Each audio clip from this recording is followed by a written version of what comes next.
मीरपुर नाम के शहर में तेजस अपनी पत्नी नीरू के साथ रहता था। पति पत्नी दोनों ही नौकरी करते थे। एक दिन तेजस गांव अपनी माँ के पास फोन करता है। हेलो, प्रणाम माँ। जीते रहो माँ, तुम दादी बनने वाली हो। अरे वाह, ठीक है बेटा, मैं कल ही आती हूँ। जब माँ जी शहर पहुंची तो बेटे बहू ने बहुत अच्छे से स्वागत किया। लीजिए माँ जी, चाय। अरे गर्मा गर्म पकोड़े ले आओ माँ के लिए। नीरू रसोई में गई और 2 मिनट में ही पकोड़े ले आई। जी ये लीजिए। बहू, जादू से बनाए हैं क्या? अभी तो रसोई में गई थी। यम्मी। माँ जी, शीला रसोई में पकोड़े तल रही है, मैं बस लेकर आई।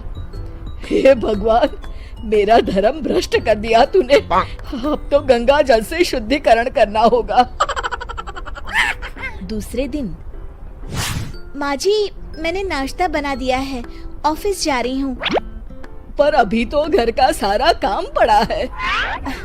शीला आती ही होगी, झाड़ू पोछा बर्तन कपड़े वो सब कर लेगी।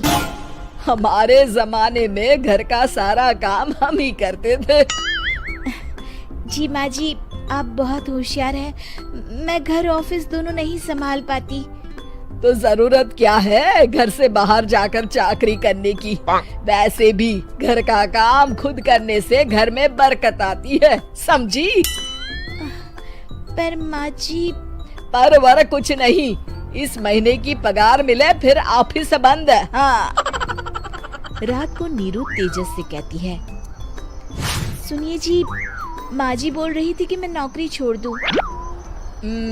वैसे ठीक ही तो है, अभी तुम्हें आराम की जरूरत है।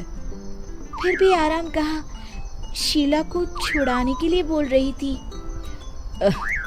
तो अब 24 घंटे में इतना काम तो कर ही सकती हो।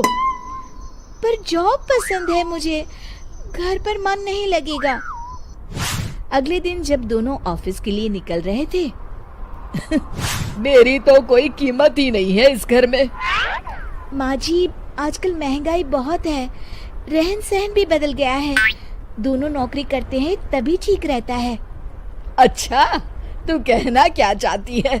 मेरा बेटा तुझे बिठा के खिला नहीं सकता? तू ही इस घर का खर्च चला रही है, हैं? नहीं माँ जी, मेरा वो मतलब नहीं था। मतलब खूब समझती हूँ, ये बाल धूप में सफेद नहीं किए मैंने। हाँ। अब तो ये रोज का काम हो गया था। तेजस भी रोज की झिकझिक से परेशान हो गया था। एक दिन उसने कहा, नीरू, वैसे भी तुम्हें मैटरनिटी लीव मिलने वाली है, तो अभी से ही छुट्टी ले लो। पर क्या, मेरी सैलरी अच्छी खासी है। आखिर नीरू ने रिजाइन कर दिया। जब बच्चा हुआ तो घर में सब बहुत खुश हुए। कुछ दिनों बाद तेजस फाइल देख रहा था।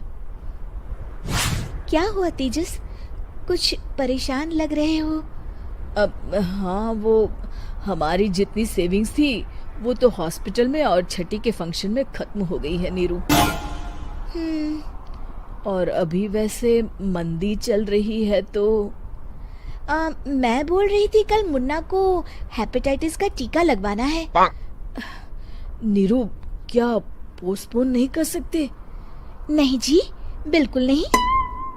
अब तेजस को समझ में आ रहा था कि उससे गलती हुई है। पैसों की कमी का असर घर के माहौल पर भी पड़ रहा था। अगले दिन, बेटा मेरा चश्मा और ये दवाइयाँ ले आना, पर्चा देते हुए माँ जी ने कहा। जी। तेजस, मुन्ना के लिए दूध का डिब्बा और डायपर भी ले आना, और ये किराने के सामान की लिस्ट है, इसे भी लाना है। तेजस गुस्से में लिस्ट मरोड़कर फेंकता है और चिल्लाता है, पैसे क्या पेड़ पर उगते हैं? ये ले आना, वो ले आना। अरे पर ये जरूरत का सामान ही है। वो गुस्से में बिना कुछ कहे ऑफिस चला गया। अरे लंच तो ले जाइए।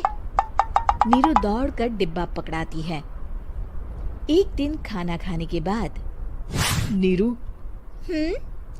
अब तो मुन्ना कुछ बड़ा हो गया, तो अब तुम वापस ज्वाइन कर लो ना जॉब। पर इस रिसेशन में जॉब मिलना बहुत मुश्किल है। ट्राई तो करो। फिर मुन्ना? माँ जी है ना, और एक फुल टाइम मेड भी लगा लेंगे। पर माँ जी, उन्हें तो पसंद नहीं। तभी माँ जी वहाँ आ जाती है और प्यार से नीरू के सर पर हाथ फेरते हुए बोलती है, अब मेरी समझ में आ गया बहू, पहले के और अब के समय में अंतर है। तुम काम शुरू करो, मुन्ना की जिम्मेदारी मेरी। मेरी प्यारी माँ जी। ये कहकर नीरू उनके गले लग गई। शिक्षा, परिवर्तन संसार का नियम है, हमें भी समय के साथ चलना चाहिए। उम्मीद है कि आपको हमारी ये कहानी पसंद आई होगी।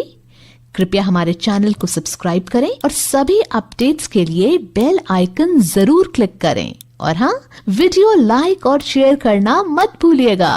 Bye bye.